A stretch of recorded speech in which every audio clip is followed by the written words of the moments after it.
이번 특별 새벽기도를 통하여서 우리는 그 레위기에 나타난 5대 제사를 살펴보고 있습니다. 아마 여러분들이 신앙생활하면서 이 레위기의 제사법에 대해서 이제 사실 들어보는 일이 거의 없을지도 모르고, 또 사실 이것을 자세하게 그 연구하는 일이 그렇게 많지는 않습니다. 그래서 신앙생활을 30년을 하고 또 뭐 오랜 시간 해도 이 레위기에 대해서는 잘 읽어보지 않고, 또 제사법에 대해서는 잘 우리가 연구하지 않는 게 사실 우리 성도들의 모습이고 우리들의 어떤 신앙의 현실이죠. 사실 그러나 이 레위기를 통해서 우리는 이제 그 제사법을 통해서 예배 원형에 대해서 깨달을 수 있게 되고요. 또 이 제사법을 통해서 하나님이 우리에게 말씀하시고자 하는 그런 내용이 어떤 것인가에 대해서 살펴볼 수가 있기 때문에 레위기에 나타난 5대 제사는 굉장히 우리에게 중요한 것이고, 이런 제사법에 대해서 의미와 또 그런 규례들을 깨닫게 되면 거기에 굉장히 하나님의 큰 은혜가 있다라는 것을 우리는 살펴볼 수가 있게 됩니다. 그래서 여러분, 그 레위기는 제가 새벽에도 잠시 그 우스갯소리를 말씀드렸는데, 레위기를 읽으면 사람들이 내 위기다 이렇게 해서 나의 위기다라 그래서 이제 그 성경 읽다 보면 그 나에게 위기가 찾아온다, 그래서 이때부터 성경을 덮어둔다 그러죠. 그래서 이제 뛰어넘는다 그러는데, 근데 여러분 그런 게 아니라 이 레위기는 이스라엘 백성들을 거룩한 존재로 세우고자 하는 하나님의 뜻과 그 실행 방법이 정확하게 적혀 있는 책으로, 레위기를 읽어보면 우리를 거룩한 존재로 세우시고자 하는 하나님의 마음을 깨달을 수가 있게 됩니다. 그리고 그 거룩의 중심에는 제사가 있고요. 또 이 제사는 혼자 단독적으로 개인적으로 드리는 그런 골방의 제사가 아니라 공적으로 선포되어서 전 이스라엘 백성들에게 적용되어지는 제사를 의미하죠. 그렇기 때문에 이 제사는 우리가 드리는 이 공예배의 원형이 되기 때문에 우리 신앙의 중심에 이 교회에서 드리는 공예배가 자리 잡아야 한다는 것을 알 수가 있게 됩니다. 공예배를 소홀히 여기는 것은 마치 구약 시대에 드리는 제사를 소홀히 하는 것과 같은 것이고, 이 공예배를 인정하지 않는 것은 이 구약 시대에 살면서 이 제사를 드리지 않는 것과 동일한 이야기입니다. 그래서 만약에 이 구약 시대 가운데 이 제사를 드리지 않는다면 어떤 일이 벌어졌을까요? 하나님은 아마 반드시 그들에게 그 문제를 물으실 것이고, 동시에 하나님 백성으로서 누리는 그 모든 복들을 누릴 수가 없게 됩니다. 우리 예배도 마찬가지예요. 우리 예배도 마찬가지인 게, 이 공예배가 없는 사람, 이 공예배를 소홀히 여기는 사람, 그것이 중심이 되지 않는 사람은 사실 하나님이 그렇게 기뻐하지는 않습니다.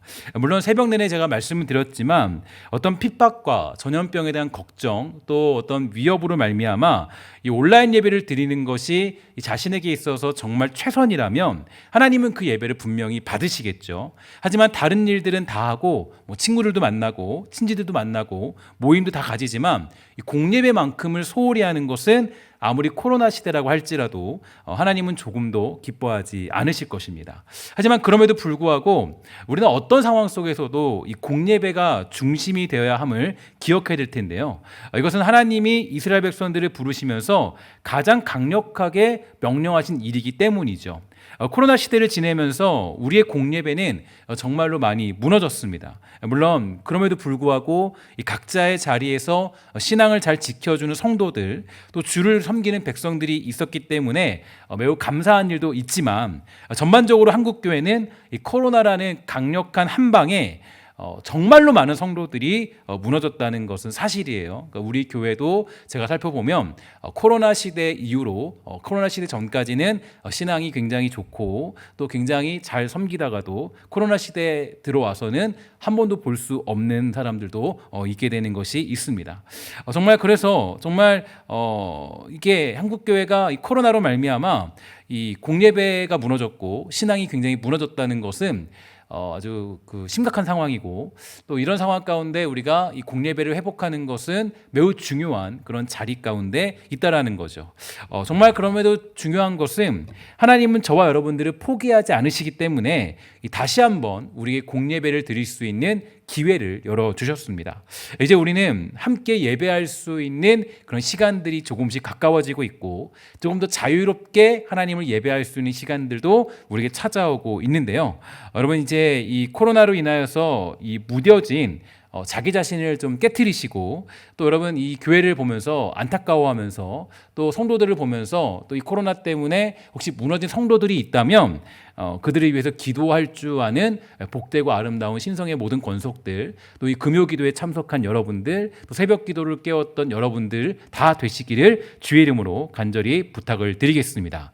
지금까지 새벽 기도를 통해서 여러분 지금 제가 새벽 기도 가운데 이제 제사법을 얘기하니까 굉장히 그 힘들어하시는 분들도 눈에 보이고 어려워하시는 분들 계시는데 이 새벽 기도를 통해서 우리는 그 5가지의 제사법 중에서 이제 3가지의 제사 방법과 그 정신, 그 의미에 대해서 살펴보게 되었는데요. 그 제사가 가진 내용들은 다음과 같은데 우리 점검하는 의미에서 제가 이제 이게 제사를 얘기하면 여러분들이 그 다음에 나온 내용들을 함께 우리 소리내어서 읽어봐 주시기를 부탁을 드리겠습니다. 자, 제가 한번 이렇게 띄워주시면 감사한데, 자, 제가 번제하면 여러분 그 다음 읽어주시는 거예요. 시작. 번제.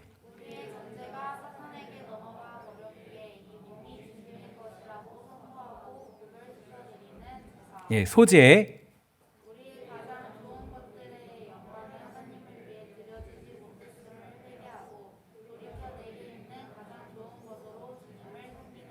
네, 화목제.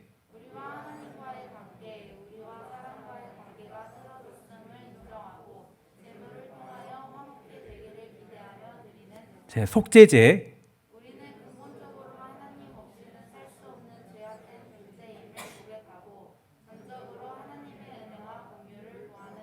속건제.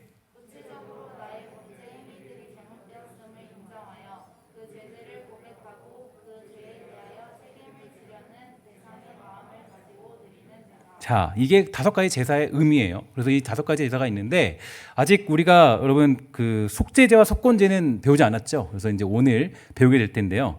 이 번제와 소제와 화목제 하면 여러분 어느 정도는 떠올려셔야 돼요.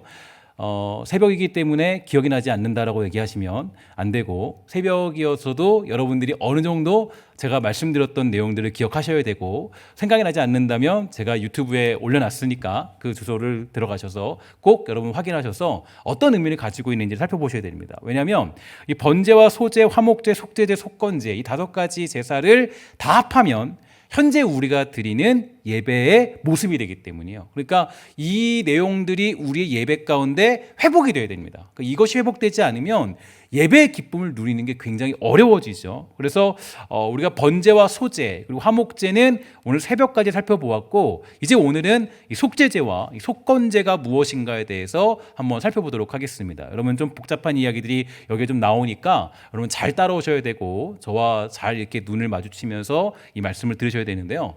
먼저 속제제입니다. 속제제에 대하여서 이 레위기 4장 2절은 말하기를 이스라엘 자손에게 말하여 이르라, 누구든지 여호와의 계명 중 하나라도 그릇 범하였으되라고 하는데, 이는 하나님께서 금지한 계명을 이 부지 중에 지었을 때는 의미합니다. 그래서 이 속제제는 간단히 얘기하면 이 고의로 지은 죄에 대해서는 아무 소용이 없는 제사죠. 그래서 속죄 제사를 드리는 경우는 이런 것과 같습니다.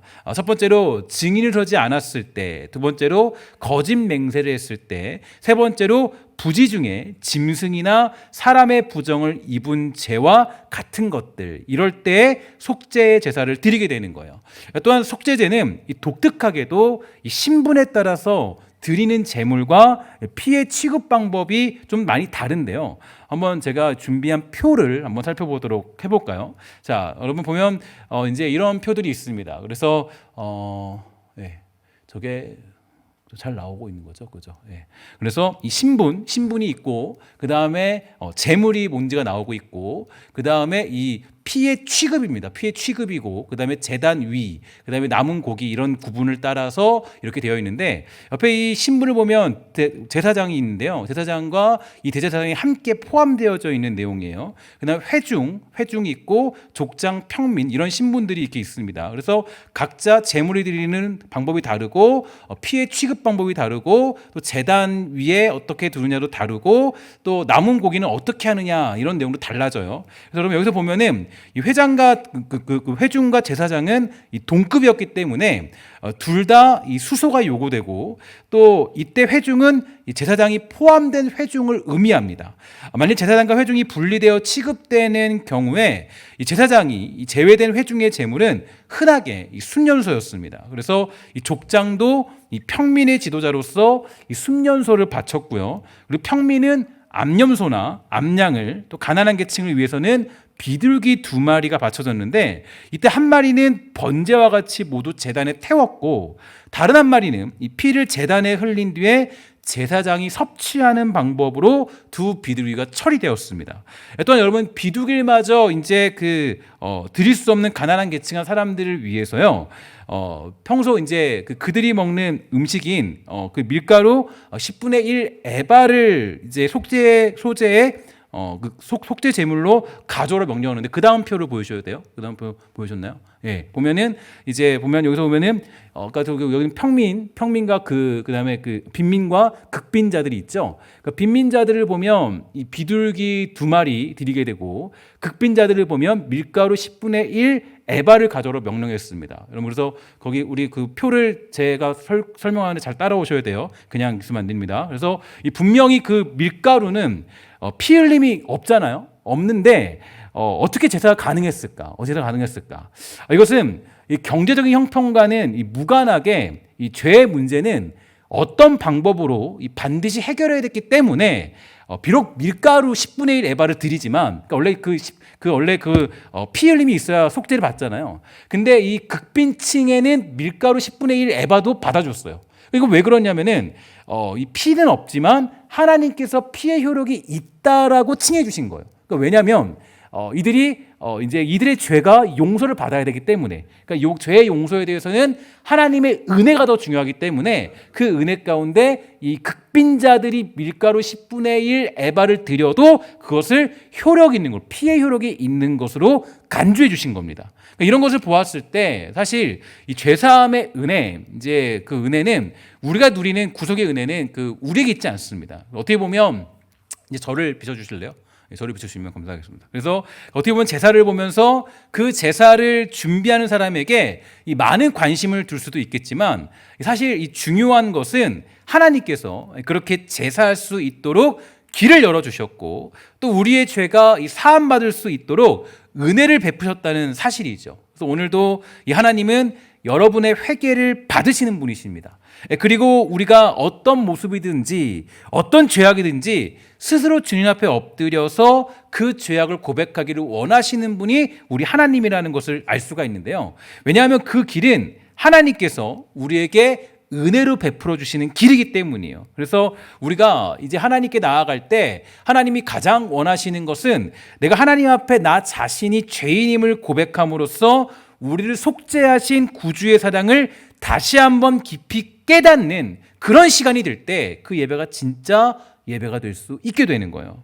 또한 여러분, 속죄제를 보면요, 이 표를 다시 보여주면 조금 독특한 규정이 있는데요. 바로 이 핏부림에 있습니다. 핏부림이 있는데 먼저 이 제사장과 회중을 위한 이 속죄제에 사용된 이 수소는 안수 후에 도사를 한 뒤에 그 피를 그 양푼에 받아서 이 내성소로 가지고 들어갑니다. 그리고 거기서 양푼에 담겨 있는 피를 손가락으로 찍은 뒤에 이 지성소의 휘장 앞에 향단 주변에 뿌리게 되고 향단의 넷불에 바르게 되죠. 여기도 굉장히 많은 의미가 있는데 지금 거기서 설명이 좀 어렵고 이렇게 바르게 돼요. 그리고 그러나 이 평민을 위한 속죄 제물인 염소와 양의 피는요, 이 마당에 놓은 이 번제단의 넷불에 바르고 이 비둘기의 경우 이 피를 양푼에 받지 않고 죽인 뒤에 몸체에 들고 마당의 번제단 벽에 일부를 뿌리고 남은 피는 제단 아래 흘려버렸습니다. 그래서 이 제사장과 회중을 위한 속죄제의 수수의 피는 내송소에 들어가서 이 향단에 처리한 반면에 평민의 속죄제의 짐승의 피는 마당에 그 번제에서 처리했죠. 번제단에서 처리했죠. 그래서 이것은 신분에 따른 죄의 오염력과 영향력의 차이가 났기 때문이에요. 그래서 이 제사장과 회중의 죄는 내송소까지 침범해서 향단을 더럽힌 반면에 평민의 죄는 이 마당의 번제단을 더럽히는 결과를 가져오게 되는 겁니다. 그래서 그들의 피는, 그러니까 그들의 죄는, 그 지도자들의 죄는 더 크게 묻고 계신 거예요. 더 크고 위험하게. 그걸 보고 있죠. 또 여러분 표에서 볼 수 있듯이 이제 피를 어디에 뿌렸는지에 따라서요. 뿌리에 따라서 이 고기의 처분 방식이 달라져요. 그래서 보면 옆에 왼쪽에 보면은 이 남은 고기가 이렇게 있죠. 이 남은 고기는 어떻게 하느냐? 그래서 이제 그 내성소에서 피를 뿌린 짐승의 경우에 그 고기를 제사장이 먹지 못하고 진영 밖에 재를 버리는 정결한 곳에서 소각을 해서 없애버렸습니다. 반면에 이 마당의 번제단에서 피가 처리된 이 속죄제의 짐승의 고기는 이 제사장들에게 일종의 수고비로 건네져서 그것을 먹어서 없애게 되었는데요. 그래서 보면은 제사장이 섭취 이렇게 되어 있죠. 섭취하게 되었고 또 이렇게 했던 이유는 어디냐면 제사장들에게 어떤 수고비로 주는 것도 있지만 또 한 가지는 제사장이 그들의 죄를 함께 감당하겠다라는 영적인 의미도 거기에 담겨져 있는 거예요. 그래서 제사장이 섭취하는 것을 볼 수가 있습니다. 그래서 이렇게 해서 속죄제는 이 태우는 속죄제와 또 먹는 이 속죄제로 나눌 수 있게 되는데요.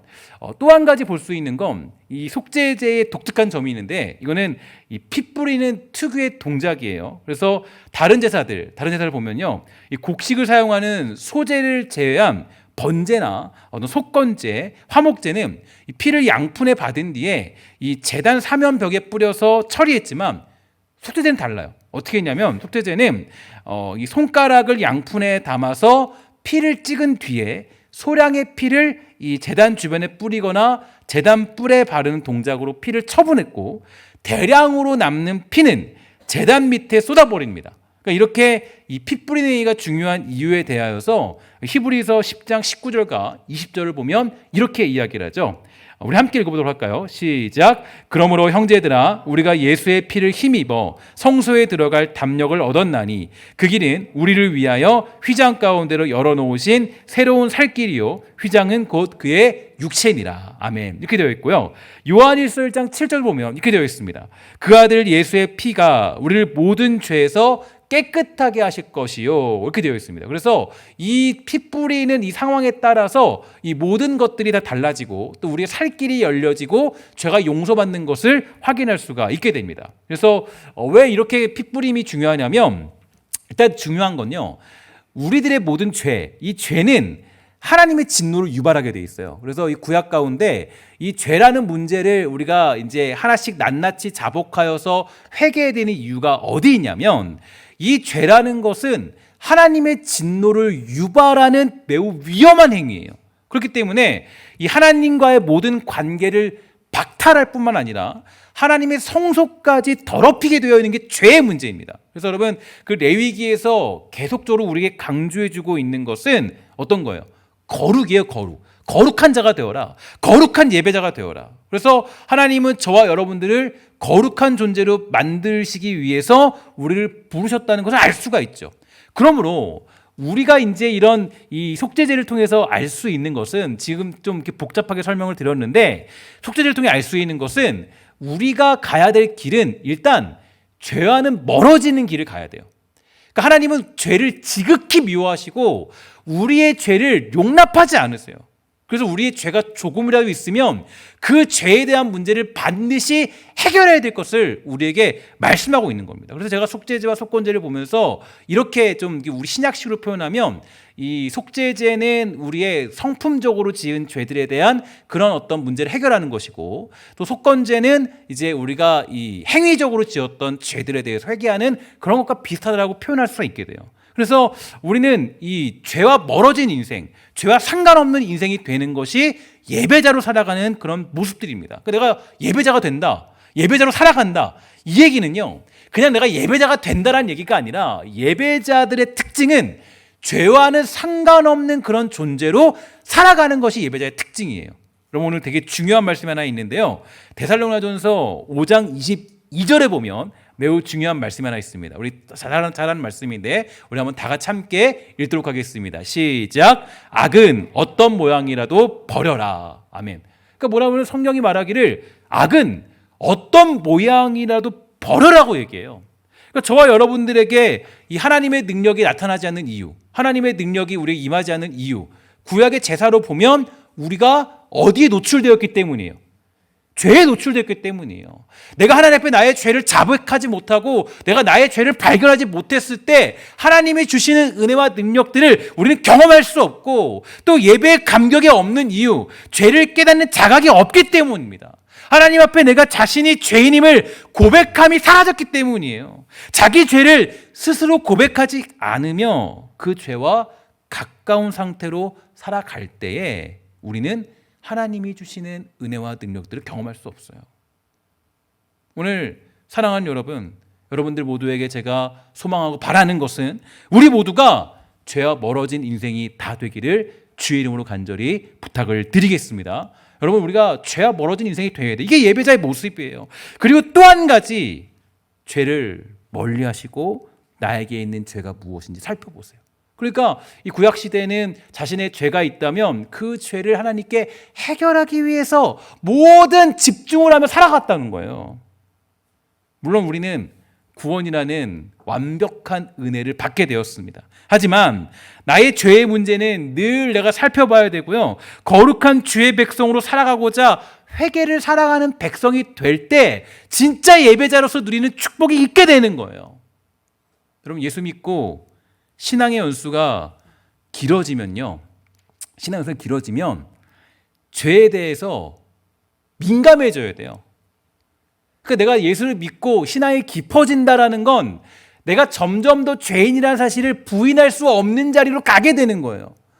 내가 예배를 드릴 때마다 내가 점점 더 의인이구나 이 사실이 아니라 내가 죄인임을 더 깊이 깨닫게 되는 자리로 가는 것이, 그게 바로 우리가 예수를 깊게 믿게 되는 성숙함이 있는 사람들의 모습이라고요. 죄에 대해서 민감해지는 인생, 오히려 죄에 대해서 우리가 민감해지는 인생이 되어야 되는데 신앙의 연수가 깊어지면 깊어질수록 어떨 때 우리는 죄에 대해서 예민해질 때가 있어요. 이 얘기가 뭐냐, 제가 어떻게 이 말을 얘기했냐면, 죄에 대해서 민감한 사람들은 내가 죄인임을 발견하고 내가 죄가 있을 때마다 그 사람에게 고백하며 회개하는 사람이지만, 죄에 대해서 예민한 사람들은 어떤 사람들이냐, 내가 죄인이라는 소리를 듣고 싶어 하지 않아요. 예배 가운데 당신이 죄인입니다로 얘기하면 그 죄인이라는 말이 너무 듣기 싫어서 그것을 정말 듣고 싶지 않아서 예배하기 쉽지 않다라고 이야기하는 사람들, 이게 바로 예민한 사람들의 모습이죠. 자신이 죄인이라는 것에 매우 불쾌함을 가지는 것입니다. 여러분, 이것을 잊지 마십시오. 신약에 와서도 칭의라는 것은요, 하나님의 크신 은혜와 사랑이 우리를 의롭다고 칭하여 주는 것이지 우리가 의로운 존재로서 인정받은 것은 아닙니다. 여러분들과 제가 구원받은 것은 우리가 의로운 존재이기 때문에 구원받은 것이 아니에요. 내가 의로운 행동을 했기 때문에 구원받은 것이 아니에요. 그러므로 우리는 언제나 하나님 앞에 죄인이어야 돼요. 언제나 하나님 앞에 부끄러움이 있어요. 언제나 하나님 앞에 우리는 떳떳할 수 없어요. 언제나 하나님을 만나도 우리는 하나님 떳떳하게 하나님 앞에 내가 죄인이 아닌 척 살아갈 수 없어요. 우리는 기본적으로 하나님 앞에 내가 죄인임을 고백하는 그러한 자세로 살아가는 게 성도의 모습입니다. 이러한 자세가 있을 때 예배의 감격이 있고 하나님의 능력이 우리에게 주어지게 되는 거예요. 예배 가운데 내가 이 속죄제와 속건제를 드리지 않으면, 내가 속죄제를 하나님께 드리지 않으면, 내가 하나님께 죄인임을 고백하지 않으면 내가 하나님이 주시는 은혜와 능력들을 경험할 수 없게 되는 거예요. 예배는 내가 하나님 앞에 죄인이라는 사실을 자각하며 고백하며 하나님께 나아갈 그때에 하나님은 우리에게 무한한 은혜를 베풀어 주시는 하나님인 줄 믿습니다. 여러분, 우리가 죄인임을 인정하는 진실한 고백이 여러분과 저에게 있게 되기를 주의 이름으로 간절히 소망합니다. 이게 우리 예배 가운데 회복돼야 돼요. 예배가 왜 이렇게 냉랭해졌습니까? 예배에 왜 감격이 사라졌을까요? 이유는 바로 내가 죄인임을 잊어버렸기 때문이에요. 내가 죄인임을 상실했기 때문이에요. 하나님 앞에 은혜로 구원받은 자라는 것을 잊어버렸기 때문이에요. 저는 그래서 우리 신성교회 예배가 속죄 제사를 드리기에 부족함이 없는 감격의 예배가 되기를 주의 이름으로 간절히 소망합니다. 여러분들 모두도 그러한 속죄 제사를 드리는 복되고 아름다운 성도가 되십시오. 여러분, 그렇게 우리는 예배를 회복해 나가는 거예요. 이제 마지막으로 살펴볼 제사는 하나가 남았는데 속건제입니다. 아까 보았던 속죄제는 이 부지 중에 자기도 모르게 지은 죄, 그리고 값으로 매길 수 없는 죄에 대한 죄를 사함받는 제사였습니다. 반면에 속건제는요, 간단하게 말해서 이 성물에 대한 죄, 그래서 또 한 가지는 사람에게 손해를 끼쳤을 때 5분의 1을 더하여서 속건제를 드리게 하였습니다. 레위기 5장 14절부터 16절의 내용인데요, 이렇게 얘기했어요. 여호와께서 모세에게 말씀하여 이르시되 누구든지 여호와의 성물에 대하여 부지 중에 범죄하였으면 여호와께 속건제를 드리되 내가 지정한 가치를 따라 성소의 세겔로 몇 세겔 은에 상당한 흠없는 순양을 땅의 중앙에서 끌어다가 속건제로 드려서 성물에 대한 잘못을 보상하되 그것을 5분의 1을 더하여 제사장에게 줄 것이요 제사장은 그 속건제의 순양으로 그를 위하여 속죄한즉 그가 사함을 받게 될 것이다. 여기서 성물이라 하는 것은요, 거룩한 물건으로 하나님을 위하여서 구별된 예물을 의미하는 것입니다. 따라서 성물은 하나님의 일에만 사용되어야 됐어요. 그러나 무지로 실수로 성물을 범했을 때는 속건제를 드려서 죄사함을 받아야 했습니다. 그래서 속건제물로는 순양 하나였고 이 범죄한 성물의 값에 5분의 1을 더하여서 제사장에게 그렇게 주어야 했어요. 그래서 제물이나 여러분 그래서 11조 또 우리의 제사는 모두 하나님께 드려야 되는 성물이고 또 제사를 드릴 때 제사장의 몫으로 주어지는 부분도 성물이 됩니다.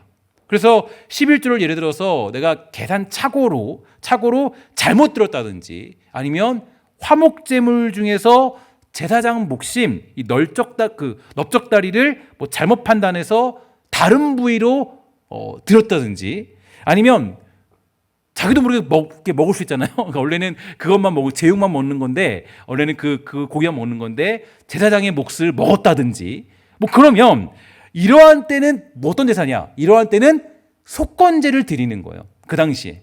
그러니까 여러분 이 성물에 소홀한 것은요 곧 하나님께 소홀한 것과 마찬가지로 성경에 취급되고 있습니다. 그래서 여러분 이런 예가 하나 있는데 사무엘상에 보면요, 여러분 대표적인 인물이 하나 있어요. 누구냐면 홈리와 비느하스 아시죠? 홈리와 비느하스는 그 성물을 소홀히 한 결과를 받은 인물들입니다. 여러분 제물의 가장 좋은 부분은 하나님께 향으로 이제 태우는 향으로 이렇게 제사를 드려야 돼요. 그리고 나머지 그 부분들 중에서 제사장들이 먹을 수 있도록 가질 수 있도록 율법이 규정하고 있죠. 그런데 그 홈리와 비느하스는 어떻게 했냐면요, 이 제물의 가장 좋은 부분을 하나님께 드리기 전에 갈고리로 찔러서 자신들이 먼저 그것을 취했고 또 백성들이 그것을 제지하게 되면 제사장의 지위를 이용해서 뺏어가기도 했고 성전에서 봉사하는 여인들까지 간음하기까지 했어요. 여호와를 두려워하지 않고 제사법에 관한 규정도 무시했던 홈리와 비느하스의 모습을 가리켜서 하나님은 그들에게 악한 소행이다. 그리고 나를 멸시하는 자다. 이렇게 표현했습니다. 결국 그들은 죽음을 피할 수 없었죠. 이처럼 성물을 소홀히 여기는 것은요, 하나님을 만홀히 여기는 것과 똑같은 경우가 되는 거예요. 그래서 하나님은 이에 대한 것을 방지하기 위해서 배상법과 함께 그것을 규정하고 있는데 이 배상법이 주어지는 이유는 어디 있냐면 5분의 1을 더 드려야 된다라고 하는 것은 어디냐면 다시 그런 죄를 범하지 않도록 하는 교육 차원에서 이런 것들도 같이 적용되고 있는 겁니다. 어떤 사람들은 얘기를 해요. 교회에다가 10의 1조를 왜 해야 되냐? 그런 게 어디 있냐? 교회가 돈 벌기 위해서 그런 거 아니냐? 이렇게 말하기도 해요. 물론 이 땅의 사람들이 보기에는 이 말 저 말 다 할 수 있어요. 그러나 우리는 아무렇게나 살아서 되는 인생은 절대로 아닙니다. 우리는 하나님께 은혜로 부름받았고 하나님의 백성이죠. 그 은혜 안에 사는 백성이에요. 애굽에서는 노예로 살다가 전적인 은혜로 새로운 인생이 된 백성입니다. 그러므로 우리는 하나님의 성물을 무엇보다 귀하게 여기며 드릴 줄 아는 백성으로 살아가야 돼요. 여러분 제가 이런 예를 많이 들죠. 느헤미야가요, 그 무너진 성벽을 건축할 때 다시 건축할 때 그때 그 이스라엘 백성들이요 굉장히 빈곤했어요. 궁핍했어요. 너무 힘들었어요. 그런데 느헤미야라는 지도자가 어떻게 하냐면 그들에게 10의 1조를 요구해요. 너희들 왜 10의 1조를 드리지 않냐? 왜 너희들 드리지 않아? 하나님께 드려야 될 것인데. 그러니까 궁핍과 가난과 그런 것들랑 상관없이 일단 성물이라는 것은 가장 중요한 거예요. 하나님 앞에서. 그러니까 느헤미야는 그렇게 그들에게 10의 1조를 요구하게 된 거죠. 그들을 착취하거나 괴롭히기 위함이 아닙니다. 중요한 것은 우리의 정체성이기 때문이에요. 내가 하나님의 백성이고 우리는 하나님의 거룩한 사람이기 때문에 그 백성으로 사는 것이 가장 중요하기 때문이에요. 그래서 하나님의 백성이기 때문에 그 배상할 수 있는 죄를 저질렀을 때는 반드시 강력하게 배상할 수 있도록 5분의 1을 더하여서 속건제를 드리도록 규정하고 있는 것입니다. 그래서 성물을 범했을 때는요, 이 타인의 재산에 침해하였을 때 그때는 반드시 배상하라고 명령하고 있어요. 하나님은 우리가 이 말로만 회개하는 것이 아니라 삶의 진정한 변화, 거룩한 삶으로 한 걸음씩 나아가기를 원하시는 분입니다. 또한 여러분 속건제의 특징이 있습니다. 이 특징은 매우 개인적인 죄에 국한되어 있습니다. 그래서 이것은 어떤 의미가 있냐면 자신의 죄를 낱낱이 고백하며 자복하는 것을 의미해요. 그러니까 여러분 이게 이제 나중에 이제 지금 이게 속건제의 가장 큰 특징인데 가장 큰 특징은 자복입니다. 자복. 그러니까 하나님이 원하시는 건 내가 스스로 하나님 앞에 엎드려서 나의 죄를 낱낱이 고백하기를 원하시는 마음이 속건제에 담겨져 있는 거예요. 이유는 무엇입니까? 그것이 하나님께 자복하는 그 가장 큰 행위가 내가 죄인임을 인정하는 행위이기 때문이에요. 하나님 앞에 내가 죄인임을 인정한다는 것은 곧 하나님의 은혜 없이는 살아갈 수 없는 존재라는 것을 고백하는 것이기 때문에 바로 이 자복하는 죄의 모습이 우리에게 필요한 것입니다. 여러분 우리가 예수 믿고 살아갈 때 회개 대부분 어떻게 해요? 회개할 때 하나님 저 잘못했습니다. 용서해 주세요. 끝. 그죠? 이렇게 되잖아요. 하나님 그거 원치 않으세요. 그러니까 여러분 이걸 봤을 때 속건제를 봤을 때 하나님 원하시는 건 여러분들이 지은 죄들에 대해서 스스로 하나씩 고백하기를 원하세요. 왜? 하나님이 우리들의 죄를 몰라서 그럴까요? 우리들의 죄가 너 죄 뭐 졌는지 너 다 얘기해줘 내가 용서해 줄 거야. 이게 아니죠. 그 죄를 바라보면서 내가 정말 하나님 앞에 이 죄를 짓지 않겠습니다 결단하는 것이고 하나님 앞에 내가 죄인임을 고백하는 것이 그 나의 죄들을 하나씩 고백하는 그러한 행위이기 때문이에요. 그래서 하나님은 우리가 나의 죄들을 스스로 엎드려 자복하여서 회개하기를 원하시는 거예요.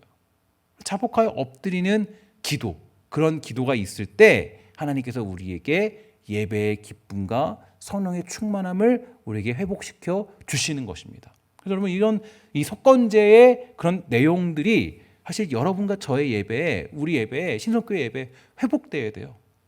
그러니까 지금 속죄제와 속건제를 봤을 때 가장 중요한 건 우리의 죄를 인식하고 고백하는 행위죠. 근데 사실 이게 지금 우리 그 예배 가운데 우리 시대의 예배 가운데 너무나 많이 사라져가고 있어요. 당신이 죄인입니다. 우리가 죄인입니다라고 말하면 그때부터는 교회는 부흥이 되지 않아요. 그죠? 교회는 이상하게도 당신이 죄인입니다라고 고백하면 선포하면 그 교회는 부흥되지 않아요. 요즘 이 시대는 당신은 긍정적으로 살아갈 수 있어요. 당신은 괜찮은 사람이에요. 당신은 할 수 있어요. 당신이 이겨낼 수 있어요. 이것으로 교회를 세워가려고 할 때 그 교회는 가짜 교회예요. 속죄제와 속건제가 있어야 된다고요. 이 고백이 없으면 그럼 우리가 하나님이 주시는 은혜를 경험할 수 없어요. 교회라는 것은 결국 내가 죄인임을 자각하여서 내가 죄인임을 고백하는 그런 은혜의 기쁨을 표현하는 곳이 교회라고요. 근데 교회가 요즘에 보면요. 너무나도 이게 제가 강의를 많이 듣거든요. 강의를 시간 날 때마다 많이 들어요. 어떤 강의를 듣냐면 사실 제가 이제 설교를 해야 되니까 그 리더십 강의들을 굉장히 많이 들어요. 하루에 한 2편, 3편씩 꼭 들어요. 들으면 어떤 경우에는 제가 뭐 죄송한 얘기지만 뭐 CBS 같은 걸 들을 때가 있어요. 볼 때가 있어요. 때로는 그런 거 뭐 기독교 방송을 볼 때가 들을 때가 있어요. 거의 흡사해요. 그 내용과 다르지 않아요. 교회는 여러분, 교회라는 곳은 힘내고 뭐 칭찬받고 이런 것이 교회가 아니에요. 야, 너 잘 살아보자. 잘해보자. 너 잘 될 거야. 물론 하나님이 주시는 복들이 있어요. 아까 여러분 제가 새벽에 화목제 말씀드리면서 하나님께 화목제를 드리면서 그 독특한 제사법 그 행위가 2개 있다고 그랬죠. 기억나시는 분 있어요? 없죠? 있나요? 요제와 뭐예요? 거제. 기억나시나요? 요제와 거제. 그래서 요제와 거제 보면은 요제와 거제 행위가 있죠. 요제를 드릴 때 어떻게 해요? 요제는 앞뒤로 이렇게 흔들면서 드리는 거고 거제는 위로 들어 올려서 드리는 거고. 이게 어떤 행위라고 그랬어요? 어떤 행위였죠? 기억해 볼까요? 어떤 행위죠? 이렇게 손으로 하나님께 올려서 드리면 뭐예요? 다시 받는 행위예요. 왜? 내가 이렇게 해서 드리면 다시 받는 행위예요. 그러니까 우리가 드리면 받는 건 하나님이 주신 복이에요. 복. 그러면 그리고 서원제도 그렇죠. 서원제. 예를 들어서 하나님 우리 아이가 정말 이번에 그 제가 이제 사실 이 서원제를 공부하면서요 느낀 게 서원제 공부하면서 그런 저는 그 사실 이 서원제를 공부하면서 느꼈던 게 하나님 앞에 서원하는 게 나쁘지 않다. 예전에는 사실 그 기도를 봤을 때 하나님 제가 이번에 사업만 성공해 주시면 하나님 앞에 제가 정말 뭐 그동안 10분의 1 드렸는데 10분의 2로 제가 이제 10의 2조로 드리겠습니다. 사실 제가 그런 간증도 봤거든요. 그러니까 하나님 앞에 기도한 거예요. 하나님 내가 사업에 하나님 주시면 그때부터 제가 10의 1조가 아니라 10의 2조를 드리겠습니다. 결단한 거예요. 하나님이 정말 사업을 너무 풍성하게 줬어요. 10의 2조를 하나님께 드리는 거죠. 그러니까 사실 하나님이 주시는 하나님께 드리면 서원을 하면 하나님이 주셔요. 그러니까 여러분들이 예를 들어서 어떤 뭐 고민이 있고 어려움이 있으면 하나님께 서원을 하세요. 하나님 저 드리겠습니다. 하나님 네가 해주시면 제가 드릴게요. 하나님 제가 하나님이 허락해 주시면 이 문제 해결해 주시면 제가 드립니다. 이게 그냥 딜을 하는 게 아니라 하나님께 정말 결단하는 마음으로 드리겠다고 고백하는 거. 그러면 하나님이 응답 주세요. 이게 사실 복이에요. 그러니까 그리스도인들의 복은 하나님께 드리면 뭐예요? 받는 게 복이라고요. 이게 좀 이상한 게 아니에요. 이게 우리의 법칙이에요. 하나님 먹여주시고 입혀주시고 채워주시고 드리면 받는 거. 그런데 물론 여기에만 집중할 수는 없겠죠. 그럼 집중할 수 없겠죠. 이게 정말 맞지만 그러나 중요한 건 뭐냐면 우리가 이 신앙생활을 감당할 이때에 중요한 것은 우리에게는 정말 하나님 앞에 내가 죄인임을 고백하는 그것이 가장 우선시 되어야 된다는 거예요. 예배 가운데 내가 받을 수 있고 누릴 수 있는 복들이 있고 내가 정말 칭찬해서 뭐 긍정적으로 살아갈 수 있는 그런 요건들 분명히 있어요. 그것도 분명히 있어요. 그러나 제사의 가장 중요한 기본적인 원형은 여러분 매일같이 점검해 볼까요? 매일같이 드리는 제사를 뭐라 그랬어요? 무슨 번제예요? 상번제죠. 매일같이 드리는 거 하나님께 매일같이 상번제로 상번제로 드리는 건 어떤 거예요? 매일같이 내가 그리스도의 십자가의 보혈로 말미암아 구속받은 은혜를 생각하면서 하나님 앞에 그게 기본이 되는 거예요. 모든 건 그게 기본이에요. 하나님 그 예수 그리스도의 보혈이 아니면 내가 하나님께 나아갈 수 없다. 이 기본이에요. 이게 기본. 그런 중에 소제를 드리고 화목제를 드리면서 뭐가 있어요? 거기에서 내가 하나님 주시는 복들을 누리는 거예요. 그런데 제가 보니까 요즘에 많은 교회와 현실들이 우리가 죄인임을 인정하는 그 자리가 사라져갔습니다. 여러분 그래서 아까 말씀드렸듯이 화목제는 단독으로 드릴 수 있어요, 없어요? 기억 안 나시죠, 그죠? 단독으로 드릴 수 있어요, 없어요? 단독으로 드릴 수 없어요. 화목제는 우리 청년 회장님 어떻게 기억나십니까?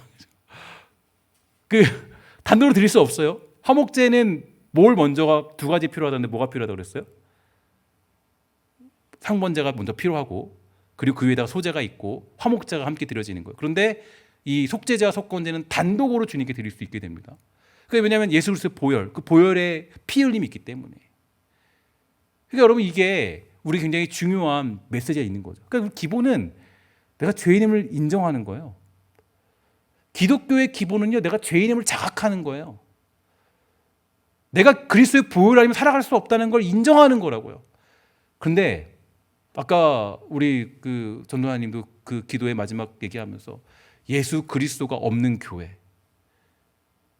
이런 교회들이 우후죽순으로 생겨나고 있어요. 우후죽순, 아주 우후죽순. 저는 사실 이 시대를 제가 살아가는 교회 목회자, 담임 목회자로서 정말 많은 경각심이 들어요. 하나님, 저는 그런 유혹에 빠지지 않게 해주세요. 저는 제발 그런 유혹에 빠지지 않게 해주세요. 정말 저는 그런 유혹에 조금이라도 휩쓸리지 않게 해주세요. 하나님 앞에 그리스도의 보혈로 우리들이 죄인임을 인정하는 교회.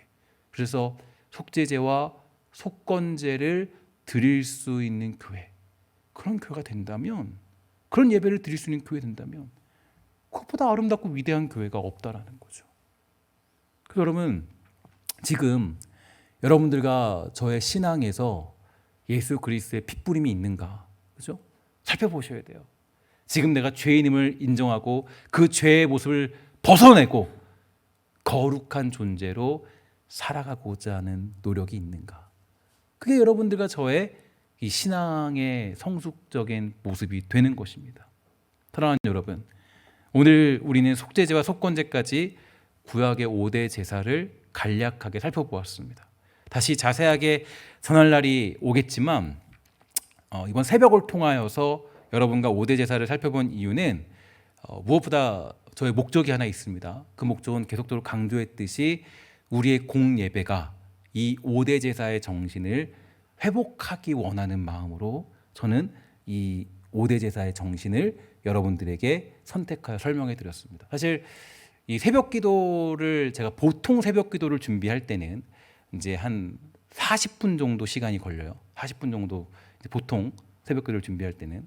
근데 특별 새벽 기도를 준비할 때는 약 한 편을 준비하는데, 설교를 준비하는데 물론 그 전에 묵상이 있지만 한 1시간 반에서 2시간 정도 걸려요. 근데 이번에 이 제사법을 여러분들에게 설명을 하려고 드리니까 이거는 이제 하나라도 틀리면 안 되거든요. 그래서 이거를 자세히 연구하다 보니까 한 편을 준비하면은 하루에 4시간, 5시간씩 소요가 돼요. 진짜. 왜냐면 정말 여러 가지 것들을 살펴보고, 근데 레위기가 없어요, 내용이. 그리고 인터넷에 나와 있는 내용들이 대부분 굉장히 두리뭉실하게 나와 있기 때문에 여러분, 그리고 인터넷에서 제사법 이렇게 찾아보지 마세요. 웬만하면 찾아봤다가 여러분 낭패를 당할 수 있어요. 왜냐하면 대부분이 다 하나님의 교회 거예요. 하나님의 교회 거고 대부분이 많은 경우가 뭐 신천지 같은 그런 쪽에서 올린 거예요. 대부분이 하나님의 교회 거고 대부분이 다 좀 틀려요. 그래서 여러분 그런 거로 막 찾아보시면 안 돼요. 그 웬만하면 정말 검증된 것으로 보셔야 돼요. 그래서 정말 확인하셔야 되고, 그리고 사실 레위기에 대한 내용은 사실 책도 거의 없어요. 그래서 딱 한 분 계신데 그분 책을 보면 굉장히 머리가 더 복잡해져요. 막 괴로워지고 막 슬퍼지고, 이걸 어떻게 해석하지? 힘들어져요. 정말. 그래서 진짜 정말 여러분들에게 쉽게 전하기 위해서 나름대로 3시간, 4시간 동안 연구하면서 이걸 전했는데, 나중에 이제 한 번 더 이 레위기에 대한 이야기를 7대 절기까지 한번 쫙 풀어서 한번 이야기를 나눌 예정이에요. 근데 이게 왜 필요하냐면, 이거 안 하면요, 제가 보니까 우리 사역자들하고 얘기했지만 이 레위기의 이 5대 제사와 7대 절기를 모르는데 예수 그리스도를 이해한다. 그럼 이렇게 이해하는 거예요. 제가 보니까 예수님은 나의 구원이십니다. 나의 죄를 용서해 주셨어요. 딱 여기까지만 아는 거예요.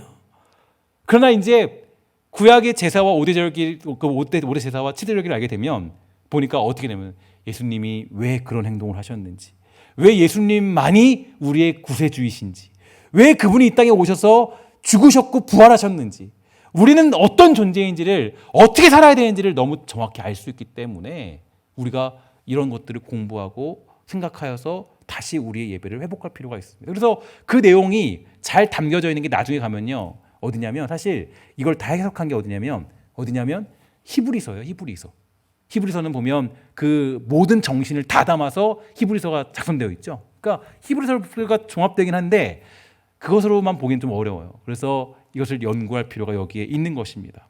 사랑하는 여러분, 정말 여러분 한 주 동안 고생하셨어요. 그래서 고생하셨던 게 새벽에 나오셔서 제사법 얘기하니까 힘드셨는데 그래도 여러분들에게 아마 큰 도움과 유익이 되었을 거라 생각합니다. 오늘 우리에게 기도할 때 이 5대 제사의 내용을 기억하면서 이러한 역사가 우리 신성교회 예배 가운데 일어나기를 소망하며 또 그것을 위해 간절히 기도하는 사랑하는 우리 신성의 모든 권속들 다 되시기를 주의 이름으로 간절히 부탁을 드리겠습니다. 마지막으로 우리 예배 회복을 생각하면서 5대 제사를 한번 정리하고 맞춰볼 건데 아까보다 조금 더 짧게 정리되어 있는 내용을 한번 나누어 보도록 할게요. 자, 우리 한번 다 같이 읽어보도록 하겠습니다. 시작. 번제, 자, 소제, 자, 화목제, 예, 그다음 속죄제, 자, 속건제,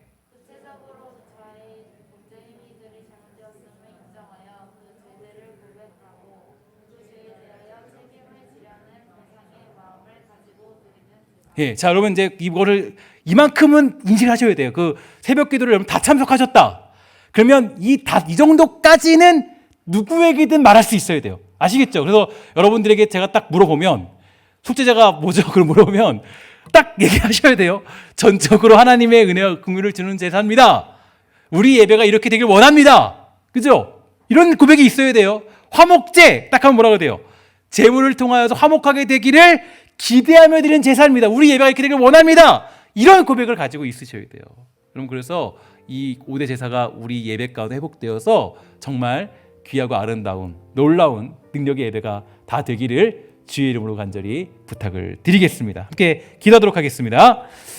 하나님 감사합니다. 이 땅 살아갈 때 우리에게 여러 가지 하나님이 주시는 지식들이 있습니다. 하나님 우리가 이번 이 새벽 기도를 통하여서 우리가 구약의 5대 제사를 조금 복잡한 것이지만 또 찾아보고 또 하나님 확인해 보았습니다. 하나님 사랑하는 우리 주의 백성들에게 축복하여 주셔서 우리 백성들이 정말 예배 가운데 감격이 있도록 허락하여 주시고 예배 가운데 주시는 하나님의 은혜가 사랑하는 백성들에게 회복될 수 있도록 허락하여 주시옵소서. 그래서 우리 예배가 무의미하게 무감각적으로 드리는 것이 아니라 하나님 앞에 모든 것을 다하여서 예배할 줄 아는 복되고 아름다운 그런 성도가 다 될 수 있도록 허락하여 주시고 우리 신성교회 예배가 정말 아버지 하나님 무미건조한 예배가 아니라 정말 우리가 죄인임을 고백함으로 하나님이 주시는 놀라운 은혜가 있는 그런 예배가 되도록 허락하여 주시고 하나님 개인적으로 또 목회자로서 또 바라는 바는 하나님 우리 사랑하는 백성들이 하나님께 서원하며 자원하며